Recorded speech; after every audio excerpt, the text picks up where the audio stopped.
Assalamualaikum warahmatullahi wabarakatuh. Selamat pagi pemirsa 1 Jam Merdeka TV One. Seperti biasa pada program ini kita akan berbincang bersama para tokoh-tokoh di Sumatera Utara untuk membahas berbagai aktivitas keseharian, profesi, dan juga hal-hal penting lainnya yang akan kita ulik dari para tokoh tersebut. Nah, tentunya kita akan membahas tokoh-tokoh tersebut dalam 1 jam ke depan bersama saya Nofri Afandi dan juga rekan saya Wana Sari. Ya, hari ini kita kedatangan siapa, Wana? Nah, kebetulan di momen istimewa ini kita kehadiran seorang narasumber, tidak sekedar seorang akademisi tetapi juga guru besar di salah satu universitas di Sumatera Utara. Langsung saja pemirsa, kita sambut Profesor Dr. Syahrin Harahap FA selaku Rektor Universitas Islam Negeri Sumatera Utara. Assalamualaikum Profesor, apa kabar? Waalaikumsalam warahmatullahi Silakan duduk, Pak. Ya. Pak Syahrin, Iya. ini Bapak baru dilantik menjadi rektor ya Pak ya, tahun lalu 2020 pada bulan November ya Pak. Ya, Saat ini seperti apa Pak keseharian Bapak setelah menjabat sebagai seorang rektor di UIN Sumatera Utara ini Pak? ya, sebagaimana juga kebiasaan pimpinan universitas, saya menjalani itu semua untuk memberikan bimbingan dan pengarahan kepada seluruh pejabat di UIN Sumatera Utara agar dapat menjalankan tugas di dalam Tridharma Perguruan Tinggi. Dan kebiasaan saya yang lama kan saya terus membaca dan menulis. Memang saya merasakan bahwa setelah jadi rektor ada sedikit interupsi, bahwa kegiatan membaca dan menulis saya agak terganggu sedikit, tapi saya kira itu masih di tahap awal. Setelah nanti berjalan normal semua pelaksanaan tugas untuk semua yang diberikan tanggung jawab dan jabatan, saya kira saya akan kembali kepada tugas-tugas akademik saya, ke habitat saya, yaitu menulis, membaca dan mengajar gitu. Sambil tugas tambahan sebagai Rektor UIN Sumatera Utara. Berarti agak berbeda sedikit ya Pak, yang biasanya bisa menulis dengan bebas, membaca, tapi dengan jabatan baru sebagai rektor agak terganggu sedikit ya Pak ya? Iya, terganggu kegiatan akademik, tapi bedanya ya sekarang kadang-kadang pintu mobil awak dibukakan. Nah, Lebih spesial ya Pak ya? Satu hal yang tidak pernah saya bayangkan, dan saya juga harus mengurangi kebiasaan itu bagi diri saya karena saya tidak mengharapkan itu di dalam kehidupan saya. Baik, memang sebagai seorang profesor ini Wana, menulis membaca itu pasti sudah menjadi suatu kebiasaan yang sering dilakukan begitu. Ini berbicara mengenai profesor, mungkin bisa dijelaskan Wana mengenai profil dari Bapak Profesor? Yang kami pahami Profesor Syahrin ini adalah seseorang yang amat sangat paham membidangi politik Islam. Nah, sebelum kita ke sana nih Prof, kami ingin tahu bagaimana sih kacamata seorang profesor melihat UIN 5 tahun ke depan di masa jabatan Bapak ini? Ya, alhamdulillah ya. Jadi setiap orang yang diberi amanah untuk memimpin, dan dalam konteks ini adalah memimpin UIN Sumatera Utara, dia punya mimpi, punya cita-cita. Jadi cita-cita itu telah kita tetapkan di dalam visi rektor dan visi universitas. Visi kita itu adalah UIN Sumatera Utara menjadi pusat integrasi ilmu, integration of knowledge. Jadi UIN ini kita proyeksi, kita rencanakan menjadi pusat integrasi ilmu. Apa yang dimaksud dengan integration of knowledge itu adalah selama ini kan orang atau dunia pendidikan kita itu membagi ilmu itu pada dua, ilmu umum, ilmu agama. Universitas umum, universitas agama, sekolah umum, sekolah agama. Sebenarnya pengkategorian atau kategorisasi ini bersifat sekularistik, membedakan agama dengan dunia, umum dengan agama. Jadi karena saya dibesarkan dalam dua dunia, dunia pesantren dan dunia ilmu pengetahuan secara umum, maka saya menyelami bahwa pembagian dikotomis seperti itu bersifat sekularistik. Nah, kita tidak boleh hidup dalam visi sekuler, karena kita diciptakan oleh Allah, kita bekerja untuk mengabdi kepada Allah, dan nanti sehebat apapun kita akan bertanggung jawab kepada Allah. Oleh karenanya, seperti disebutkan oleh Allah, wa 'allama Adam al-asma'a kullaha summa aradahum 'alal malaikah. Ilmu pengetahuan itu diajarkan oleh Allah kepada manusia. Jadi ilmu itu satu.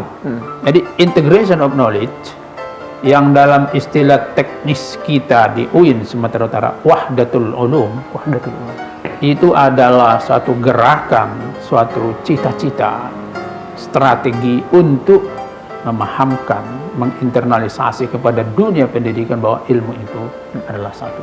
Jadi pusat integrasi ilmu, pemberdayaan umat, dan moderasi beragama. Itu visi kita. Moderasi beragama ini menjadi kebutuhan kontemporer kita. Oleh karenanya Bapak Menteri Agama Republik Indonesia, Gus Yakut, itu sepertinya memberi stressing point kepada seluruh entitas Islam untuk menegakkan moderasi beragama. Kenapa moderasi beragama? Karena kawasan Asia Tenggara dalam 2 dekade terakhir seperti dipojokkan menjadi wilayah yang bersemainya radikalisme. Padahal wilayah Asia Tenggara, kawasan Asia Tenggara itu bukan memiliki tradisi radikal. Oleh karenanya ini menjadi tugas kita semua, dan saya amat berbahagia jika Pak Menteri menjadikan salah satu visi Kementerian Agama itu adalah moderasi beragama, sebab pesan ini sudah saya junjung tinggi sejak 2 dekade, 20 tahun. Itu menjadi cita-cita saya, sehingga ketika saya diberi kepercayaan untuk memimpin UIN Sumatera Utara, maka pembangunan, pengembangan UIN Sumatera Utara tidak terpisahkan, di integral dari cita-cita moderasi beragama. Jadi itu mimpi kita, mimpi kita, dan mimpi ini bukan menanam padi di atas tanah yang gersang, ya kan? Tapi mimpi moderasi beragama di UIN Sumatera Utara itu karena masyarakat Sumatera Utara memiliki sejarah dan pengalaman yang sangat indah dalam konteks hubungan antar agama, ya kan, hubungan antar golongan. Oleh karenanya visi moderasi beragama untuk Sumatera Utara itu menanam padi di atas tanah yang sangat subur, kira-kira gitu. Nah, untuk mencapai pada titik itu, Pak, tentunya kan tidak mudah dan akan banyak PR yang harus Bapak dan pejabat di sini lakukan. Iya. Nah, kira-kira dari sistem kurikulum, apakah ada pengembangan atau ada yang perlu ditekankan untuk mencapai visi misi tersebut, Pak? Iya, pertama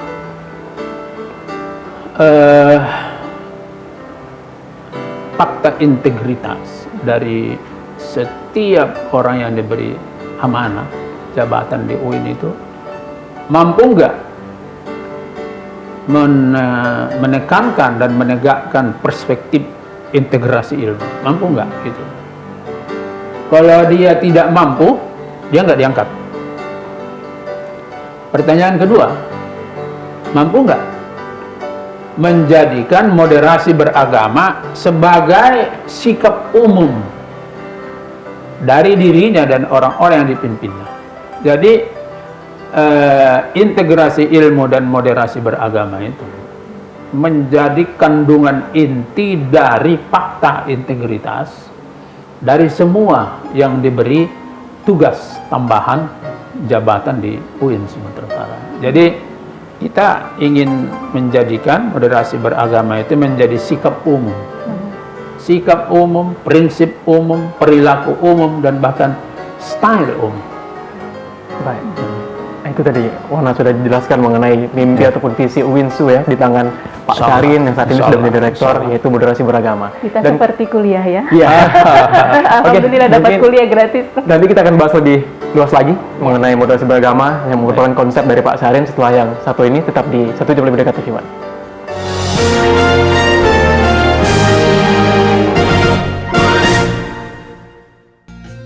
Di sini kita akan mendapatkan tausiah dan siraman ilmu.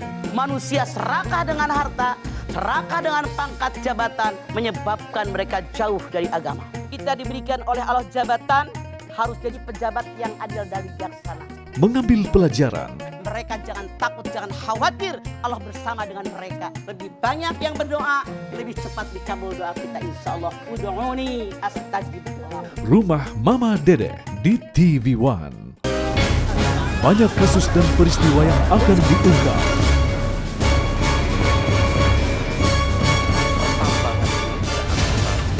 Menelusuri kasus demi kasus dengan investigasi yang lengkap.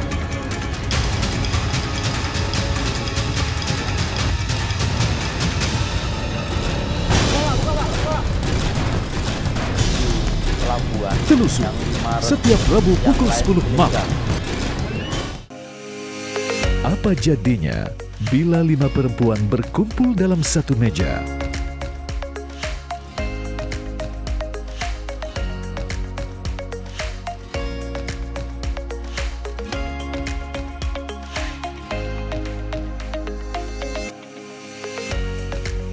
Cari jawabannya di Saatnya Perempuan Bicara, Minggu pukul 21 waktu Indonesia Barat, hanya di TV One.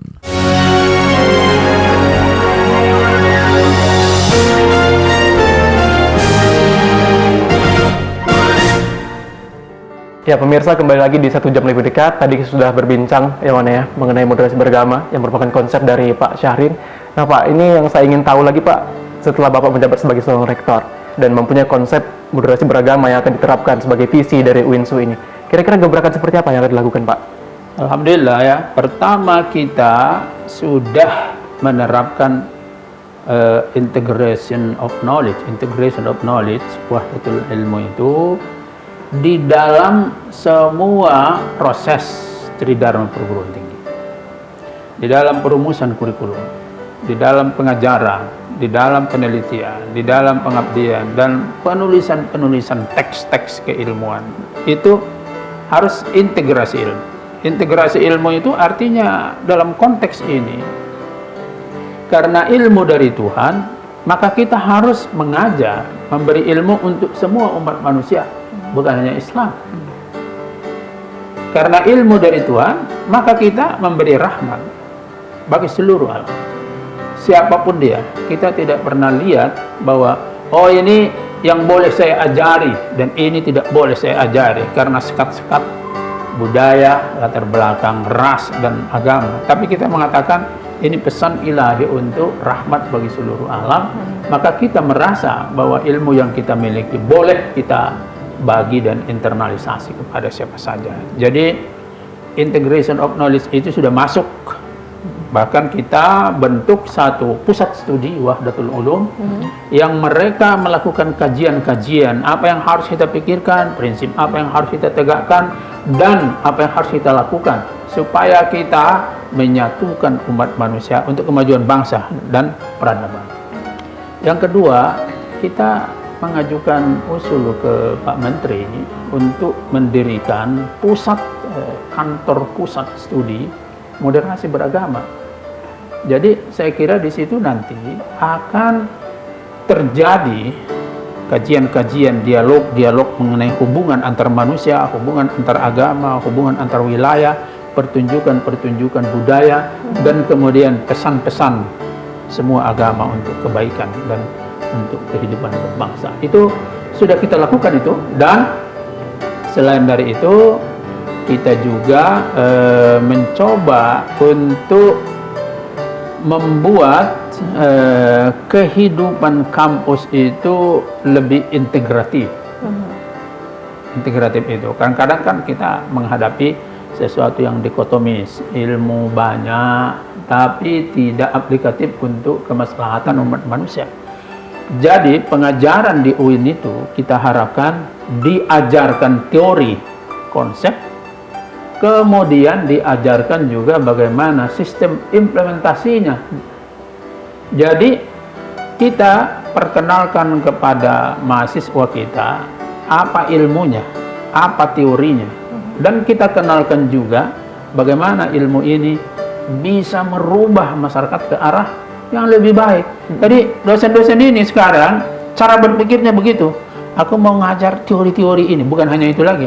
Aku mengajar teori ini dan bagaimana teori ini diterapkan sehingga mereka para alumni itu tidak gamang setelah mereka sarjana apa yang harus melakukan ini. Bukan begitu. Jadi filosofi kita Pak ya, para alumni itu begitu dia tamat, di antara semua pekerjaan ini yang mana harus kumulai. Kalau dulu kan enggak, apa yang harus kukerjakan ini, aku udah sarjana, ya kan, khawatir dia. Tapi konsep kita ini, begitu dia dilantik, dia sudah jadi sarjana, terbayang bagi dia ribuan pekerjaan, dia hanya berpikir dari mana kumulai pekerjaan yang banyak itu. Itu antara lain yang kita lakukan. Baik. Tadi ada berbagai macam gebrakan ya Wana, ada Wadatul Ulum serta moderasi beragama yang akan diajukan Kementerian Agama, dan tadi juga dijelaskan mengenai berbagai macam gebrakan-gebrakan lainnya. Nah, yang paling menarik dan ini jadi pertanyaan saya juga adalah Bapak mengatakan bahwa mahasiswa yang nantinya tamat juga harus tahu mau ngapain. Artinya di kampus juga dia tidak sekedar hanya menguasai teoritis saja. Nah, ada kendala nggak sih Pak dari sisi internal untuk menyediakan SDM yang sifatnya untuk memenuhi implementasi itu Pak? Artinya dari kalangan profesional atau dari kalangan praktisi yang kita tahu bahwa tidak semua, mungkin ini masalah di hampir setiap kampus ya Pak ya, bahwa SDM-nya itu kebanyakan sifatnya teoritis gitu Pak. Kalau di UIN bagaimana Pak? Iya, itu satu penyakit dikotomi yang dialami oleh para ahli kita. Dia hanya tahu teksnya, hanya tahu konsepnya, hanya tahu teorinya, tapi ketika ingin melaksanakannya nampak bodohnya. Ya kan? Itu satu. Yang kedua,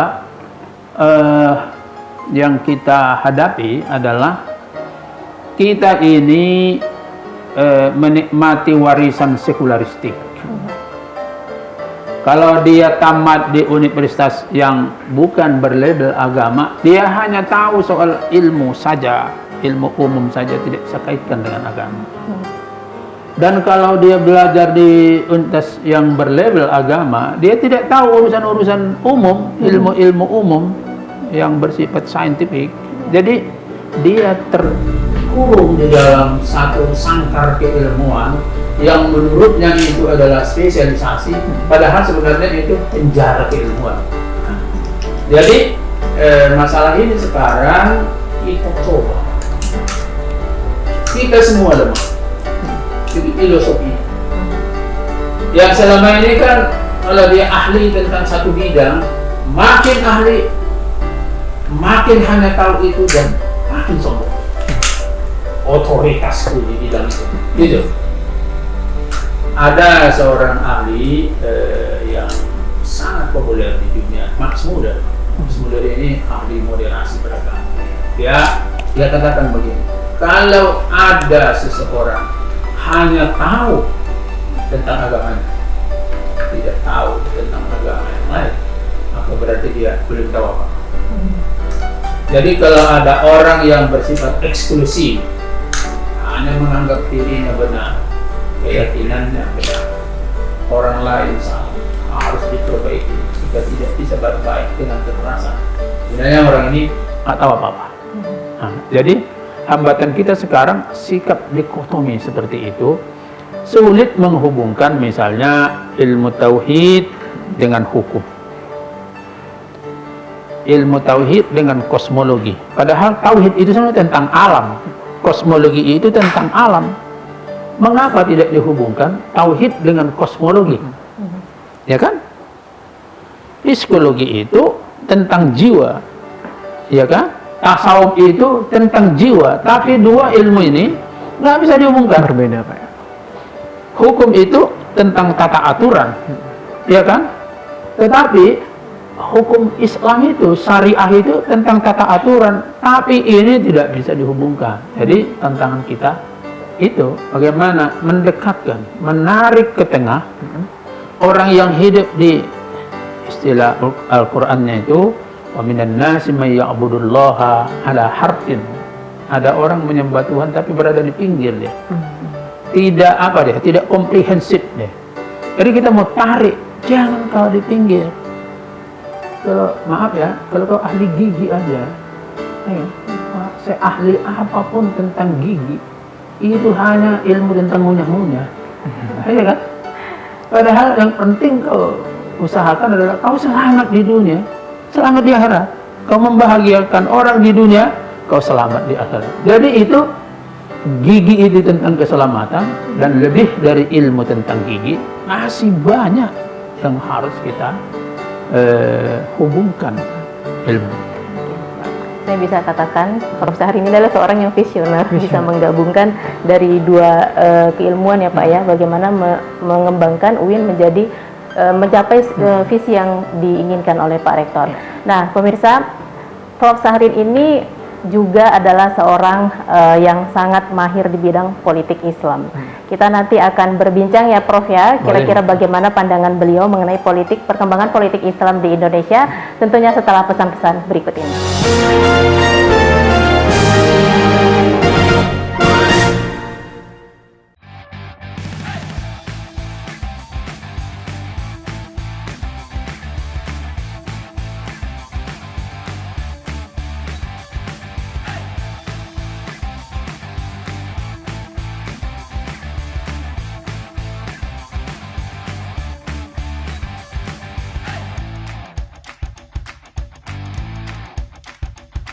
Saksikan dentuman musik New Normal New Rules Konser di One Fest.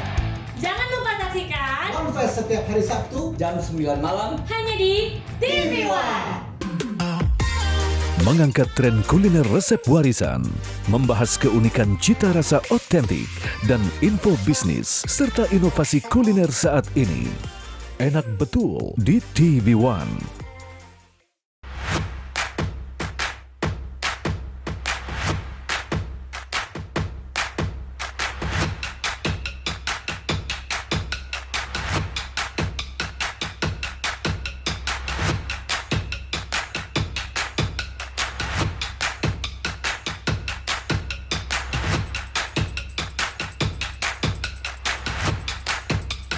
Hidup sehat, Senin sampai Jumat di TV One.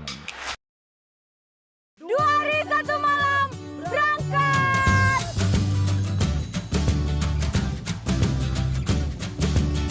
Saksikan 2 hari 1 malam di TV One.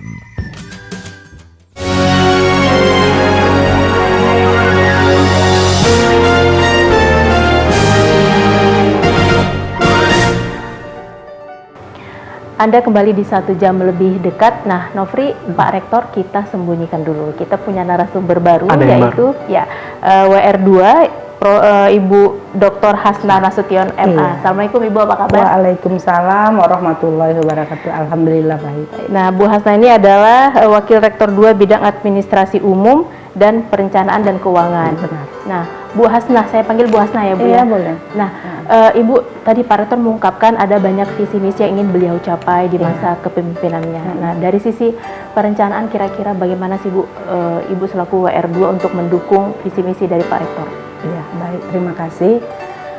Memang banyaklah visi misi Pak Rektor untuk menjadikan UIN ini lebih baik lagi. Tentunya saya di bidang administrasi umum, perencanaan dan keuangan berencana bahwa UIN ini punya punya visi di bidang administrasi maupun keuangan yang lebih baik. Sesuai dengan visi Pak Rektor ini, kita mau menjadikan UIN ini menjadi zona integritas. Kemudian bidang perencanaan ini kita menjadikan UIN ini sebagai Islamic Hospitality. Artinya dari segi pelayanan kita ingin membuat UIN ini melayani mahasiswa, pegawai dan dosennya itu dengan ramah tamah. Untuk itu kami dari bidang perencanaan merencanakan untuk pembangunan gedung UIN ini ramah dengan lingkungan, kita betah di sini gitu. Jadi dari segi fasilitas tempat juga fasilitas sumber daya manusianya ini kami dari bidang administrasi dan keuangan juga menempatkan pegawai-pegawai kita pada tempat porsinya yang masing-masing. Kemudian pegawai kita yang mempunyai keahlian atau jabatan yang mengharuskan untuk mempunyai sertifikat, kita juga berencana untuk mereka mempunyai sertifikat. Untuk itu kita akan adakan kegiatan tersebut supaya seperti bendahara BPP dan sebagainya itu mempunyai sertifikat sesuai dengan aturan yang ada. Karena aturan menganjurkan bahwa bendahara itu harus mempunyai sertifikat, seperti juga pengadaan barang dan jasa, seperti itu. Kalau dari sisi fasilitas untuk mendukung semua perencanaan itu bagaimana, Bu? Dari segi fasilitas, insya Allah kita kan BLU. Ya. BLU istilahnya kita bisa berencana dengan keuangan yang kita ada. Alhamdulillah setiap tahunnya tentang keuangan UIN itu bertambah. Jadi dalam keuangan kita atau barang milik UINSU itu, gedung kita aja ada di Sutomo sebagai kampus 1, kemudian ada di ini kampus 2 William Iskandar, ada yang di Pondok Surya, kemudian yang di Tuntungan, dan kita dapat ada 100 hektar yang di Sena, dan ada juga yang di tebing itu hibah. Jadi ditambah lagi dari Labuhan Batu ya, kalau nggak salah, itu pun juga menghibahkannya kepada kita. Jadi dari situ kan cukup banyak lah aset kita, apalagi ditambah dengan gedung yang sudah kita gunakan yang di Tuntungan itu, yang sumbangan dari ISDB. Baik. Nah, di Tuntungan itu kemarin juga sempat viral ya, Bio, karena memang megah dan besar, gedungnya juga bagus-bagus. Mungkin bisa dijelaskan, Bu, ada gedung apa saja sih di Tuntungan itu? Gedung yang ada di Tuntungan itu diperuntukkan untuk gedung birokrasi ya, gedung birokrat, kemudian Fakultas Sains dan Teknologi, Fakultas Ilmu Sosial, Fakultas Kesehatan Masyarakat, dan Fakultas Ekonomi dan Bisnis Islam. Jadi di situ mahasiswa yang jurusannya demikian akan kita tempatkan di sana. Jadi gedung itu sudah memang ikonnya Sumatera Utara lah, sungguh luar biasa dan itu bertaraf internasional. Insya Allah juga kita mau menganggarkan di tahun kedepannya itu untuk pembangunan MAAT, karena memang di samping gedung kita itu ada 8 hektar lagi yang kita rencanakan untuk pembangunan MAAT. Di sana juga ada bantuan dari Pak Haji Anif, itu pembangunan masjid. Masjid untuk UINSU, dia menyumbangkan masjid itu lebih untuk kapasitas lebih daripada 1.500. Kalau yang untuk di Kuala Namu ya, Bu? Kuala Namu itu kapan akan dimulai dibangun, Bu? Iya, di Kuala Namu itu memang insya Allah sudah ini dalam proses perencanaan lah menjadi milik kita. Kemudian akan dibangunnya itu pun sudah kita bentuk untuk kita bangun gedung kedokteran. Ya, mohon doanya lah kita. Dan di situ saya dengar Pak Rektor sudah ada yang berencana untuk menginvestasikan lah. Dia akan membangun gedung itu menjadi gedung untuk kedokteran. Iya. Yang di Tuntungan juga ada yang menarik nih, Bu, yaitu bangunan gedung dari perpustakaannya nih, Bu. Iya, itu juga menarik perhatian. Itu sudah berisi buku-bukunya sudah saat ini, Bu? Iya, kita library-nya itu kan bentuk digital. Sudah sebagian, dan kita menganggarkan pada tahun ini lebih daripada 1 M untuk penambahan buku itu. Hanya untuk library aja? Hanya untuk library saja. Seperti itu. Kira-kira Nofri ingin kuliah lagi? Sudah cukup. Iya. Nah, untuk mahasiswa, Bu, ini kan kita tahu di masa pandemi semua proses pembelajaran tuh daring. Nah, kira-kira ada strategi khususkah dari sisi SDM kemudian untuk mahasiswa untuk mahasiswa agar tetap punya quality dan kualitas, Iya. meskipun mereka harus belajar Daring, iya. Memang kalau ditanya belajar daring ini apa ya, kita lebih offline lah lebih enak karena keilmuan itu rasanya dapat gitu. Tapi dengan daring ini pun kita dari bidang akademik ya, dari bidang akademik itu memang sudah mencanangkan untuk aturan daring itu apa namanya tetaplah dikontrol tentang pembelajarannya, baik itu dari segi materinya. Dan dari segi saya kan dari segi fasilitas ya, dari segi internet ini pun untuk apa namanya kemampuan internet itu supaya tidak jadi bermasalah kepada mahasiswa gitu kan. Kita juga untuk penambahan internet di sini, penambahan kapasitasnya pun itu sudah kita anggarkan juga supaya jangan bermasalah lah dari segi itu, seperti itu. Nah, kalau dari sisi SDM dengan perkembangan UIN saat ini dan akan developing di tahun-tahun berikutnya, kira-kira bagaimana Bu? Akankah ada penambahan? Iya, insya Allah memang kita akan berencana untuk penambahan dari segi sumber daya manusianya. Sebenarnya pada tahun 2019 itu sudah ada untuk perencanaan perekrutmen pegawai BLU maupun dosen. Cuman karena sesuatu hal ini tidak dapat dilaksanakan dan rencananya inilah kita mau laksanakan. Jadi kita memang mau merekrut pegawai BLU maupun dosennya itu sekitar 170 orang. Jadi dari pegawai itu sekitar 54 dan 128 itu dari segi tenaga dosennya. Jadi hal untuk ini kan namanya juga apa namanya BLU ini apa namanya ketentuannya, aturannya itu ada aturan yang dibuat oleh pemerintah, maka kita berujuk daripada situ, maka kita laksanakan aturan-aturan tersebut seperti untuk merekrut itu supaya open. Nah, jadi semua kegiatan itu kita laksanakan sesuai dengan aturan, insya Allah. Ya, jadi sudah ada perencanaan untuk penambahan pegawai dan juga dosen, dan kira-kira kapan sih Bu bisa beroperasi nih kampus yang berada di Tuntungan yang sangat megah bisa dibilang seperti itu? Oh ya, kalau untuk kampus yang di Tuntungan itu sudah beroperasi. Nah, sudah beroperasi. Jadi keempat fakultas itu sudah di sana. Tinggal birokrasinya ya, tinggal yang untuk administrasinya yang belum ke sana itu dikarenakan pada waktu itu masih ada kendalanya, ada pemeriksaan dan sebagainya sehingga belum sempat ke sana. Insya Allah pada tanggal 7 Juni semua administrasi ini akan kita pindahkan ke sana. Oke. Nah, berarti untuk di kampus yang di Tuntungan nanti tanggal berapa? Tanggal 7 Juni akan beroperasi semuanya di sana. Terima kasih. Oh ya, terima kasih. Sama-sama. Terima kasih. Segmen 1 jam lebih dekat. Nanti kita akan kembali bersama Pak Rektor setelah yang satu ini.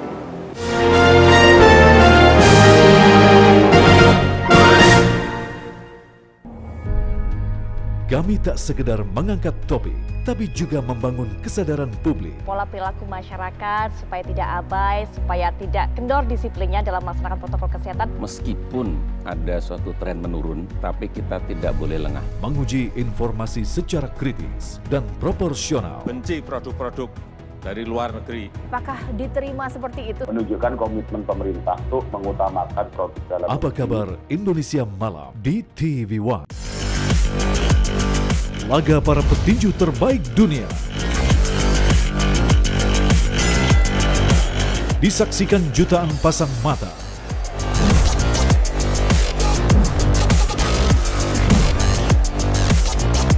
Menyajikan kelas pertandingan yang berbeda.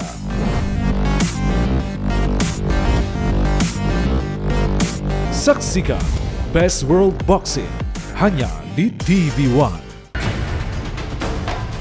Setiap jam 2 sampai menjelang pagi ada beberapa kejadian pencurian kendaraan bermotor dan senjata. Malam ini sengaja rekan-rekan saya kumpulkan. Sasaran kita para pelaku yang melakukan kejahatan di dalam.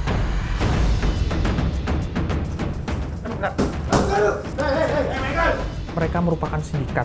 Ada 14 korban. Buru Sergam. Derita Kota, potret dan cerita kehidupan di kawasan perkotaan yang kreatif dan penuh inspirasi. Setiap Jumat di TV One.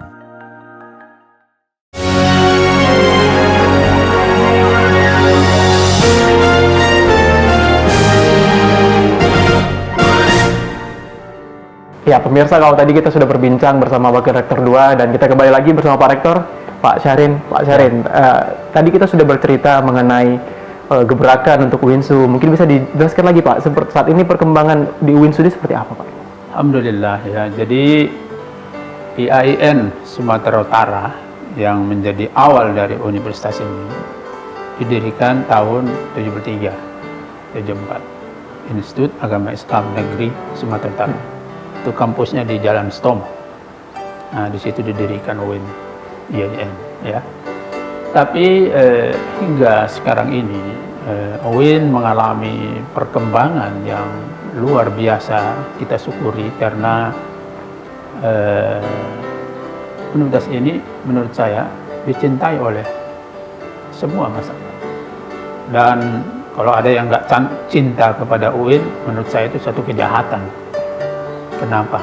Ya, karena universitas ini adalah universitas Islam, satu kajian paling advance terhadap agama yang kita miliki. Dan sekarang mahasiswa UIN itu sudah 30.000 untuk 9 fakultas dan 740 dosen dari berbagai disiplin ilmu dan berbagai benua sebenarnya, karena kita di 1-2 dekade yang lalu mengirim dosen-dosen kita ke seluruh universitas terkemuka di dunia dan mereka sekarang kembali. Walaupun kecil Sumatera Utara dan UIN, sebenarnya di sini ada ahli yang berlatar belakang pendidikan semua universitas terkemuka di dunia. Oleh karena saya bahagia karena saya menjadi moderator atau pemimpin dari para ahli itu. Nah, kampus kita saja sekarang ini sudah ada 6 dan bahkan sudah beranjak 7 sampai 8. Kita sekarang di Medan Estate ini berada di kampus 2 dengan 4 fakultas di sini. Kampus 3-nya ada di Pondok Sure dan itu menjadi tempat workshop, insyaallah. Kampus 4 di Tuntungan. Di Tuntungan itu bangunannya dilaksanakan oleh Islamic Development Bank dan itu sudah kita resmikan, ada 4 fakultas di situ.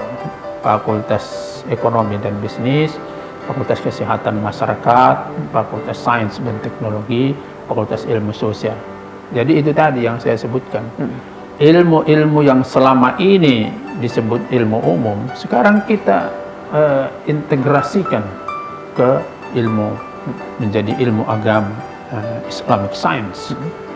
Jadi kategori ilmu itu menurut kita bukan agama dan umum, tapi Islamic Science dan Islamic Studies. Ilmu umum yang selama ini kita kenal dengan ilmu umum, dalam perspektif integrasi ini disebut dengan Islamic Science. Dan ilmu agama yang selama ini dipelajari di sekolah-sekolah perguruan tinggi agama kita sebut dengan Islamic Studies. Jadi semuanya Islam. Itu kampus kita di Tuntungan, kampus 4. Tapi kita alhamdulillah dengan usaha-usaha dari kita semua bahwa sudah ada kampus 5 kita di Kampung Sena dekat Airport Kuala Namu sebanyak 100 hektar, dan tanah 100 hektar ini akan kita gunakan untuk tempat dibangunnya Fakultas Kedokteran. Kedokteran menarik, mengapa? Karena Fakultas Kedokteran dalam perspektif Wahdatul Ulum itu menguasai ilmu kedokteran, menguasai ilmu Islam. Mereka akan menjadi dokter yang Islami, tapi punya kemampuan dalam bidang ilmu kedokteran. Itu kampus 5. Dan alhamdulillah berkat dari kebaikan hati tokoh-tokoh Islam, kita memperoleh kampus di tebing tinggi, ya. Kita diberi hibah kampus di tebing tinggi, dan nanti akan kita operasikan 2 fakultas pada tahun ini, insya Allah. Fakultas Ekonomi dan Bisnis Islam dan Fakultas Kesehatan misalnya. Jadi ada 6. Tawaran untuk memberi kampus masih ada. Di Labuan Batu ada, di Nias ada, di Padang Lawas ada. Jadi saya ingin katakan bahwa UIN Sumatera Utara hadir di seluruh wilayah Sumatera Utara. Kenapa? Ada anak-anak kita kepingin belajar di perguruan tinggi, tapi tidak bisa ke Medan. Betul, Pak. Karena beberapa hal. Kita yang datang mendatangi orang-orang tuanya. Kami ingin mengajari anak-anak Bapak untuk menjadi terpelajar. Untuk itulah sebenarnya semboyan kita adalah UIN kita. UIN kita, bukan UIN hebat, ya kan? Tapi UIN kita. Apa artinya?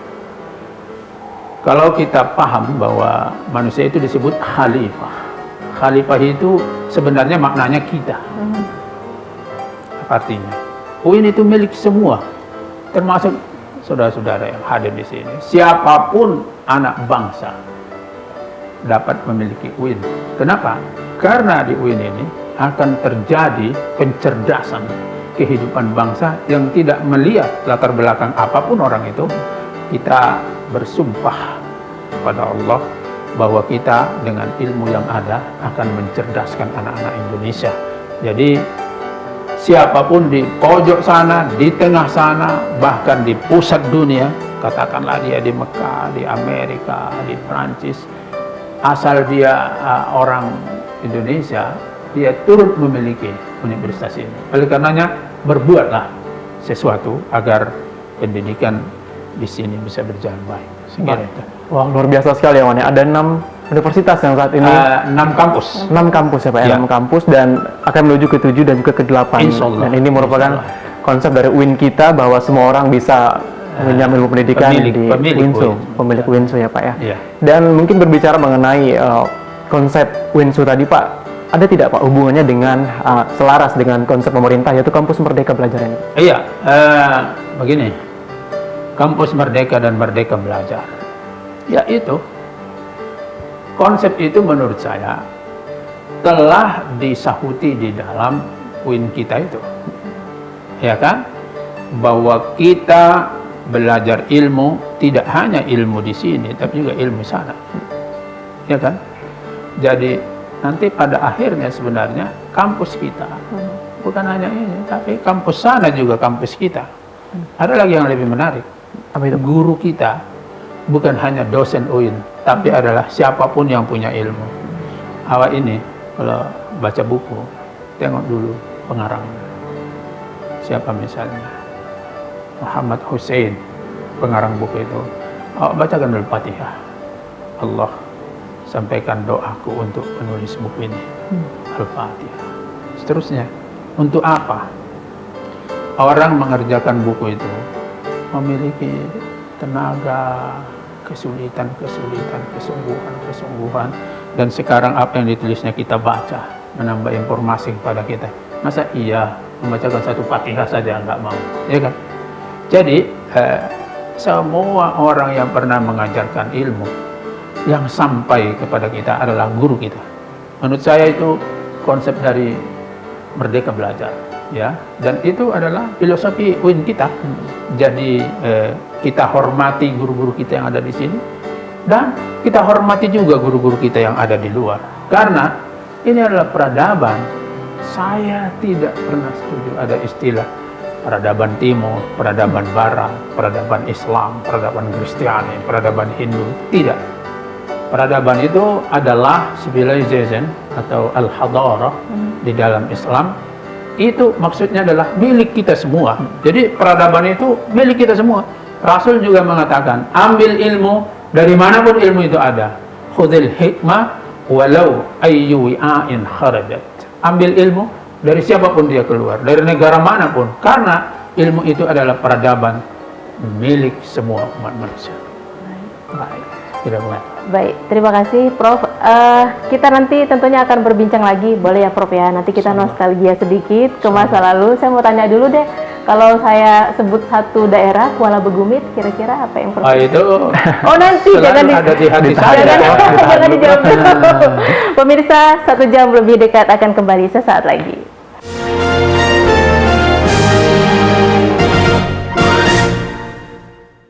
Disiplin 3M mencegah penularan virus corona, mencuci tangan dengan sabun dan air mengalir, menggunakan masker ketika keluar rumah, terlebih dalam kerumunan, menjaga jarak minimal 1,5 sampai 2 meter, bersatu melawan corona.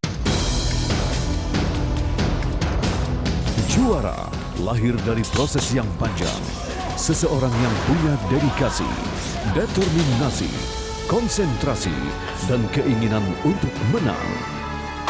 Juara tak pernah mengeluh, juara pantang menyerah, juara tak pernah takut kalah. Juara Oktagon, Minggu jam 10 malam di TV One. Negara kita, Indonesia, ini adalah negara hukum. Oleh karena itu, hukum harus dipatuhi dan ditegakkan untuk melindungi kepentingan masyarakat, bangsa, dan negara. Informasi terkini dari jantung sumber berita, berimbang dan terpercaya. Nikmati kabar petang setiap hari jam 4:30 sore, live di TV One. Kami soroti berbagai topik strategis yang mengemuka. Antusias karena mendapatkan kesempatan untuk divaksin. Merangkum kabar-kabar penting di sepanjang hari. Hari ini saya resmikan Bendungan Tapin menjadi catatan penting bagi semua. Selain itu, Jokowi juga melantik Wakil Ketua Mahkamah Agung bidang yudisial. Kabar utama di TV One.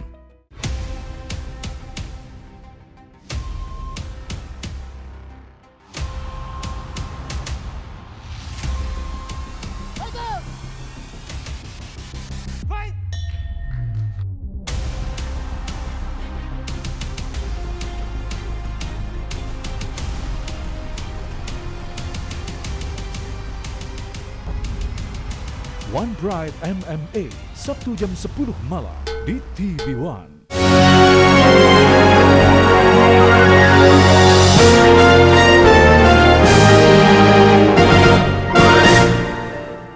Baik, sebelum ke histori Prof, sedikit aja penjelasan singkat tentang pandangan Prof tentang politik Islam di Indonesia. Sedikit aja Prof. Ya, saya kira politik Indonesia itu adalah politik yang dibangun di atas ajaran Islam yang universal.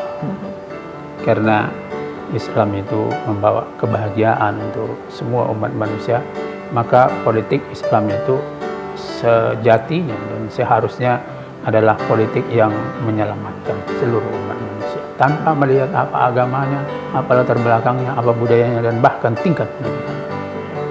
Baik, boleh dijawab Prof pertanyaan saya yang tadi? Ya. Kuala Begumit itu ada kisah apa nih Prof? Kita juga ingin tahu sisi histori dari Prof Syahrin Harahap. Ya, ini kelihatannya mulai dari ujung ini pertanyaannya.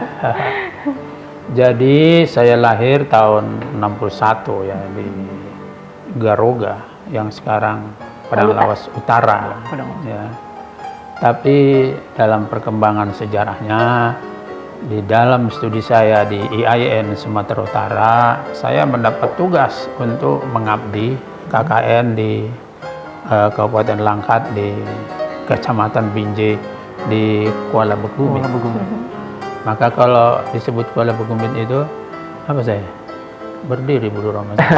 Teringat masa-masa romantis. Berdebar saya. Kenapa? Karena di situ ada kenangan yang saya kira tidak boleh saya lupakan sepanjang hidup saya.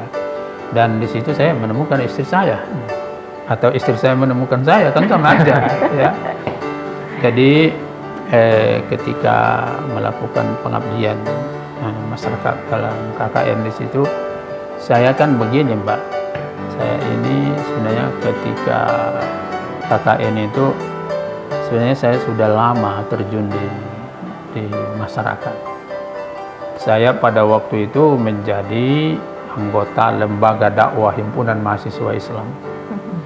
Dan saya berceramah itu kemana-mana. Dan bahkan sebelum mahasiswa kan saya di pesantren. Pesantren itu saya tukang ceramah, qori.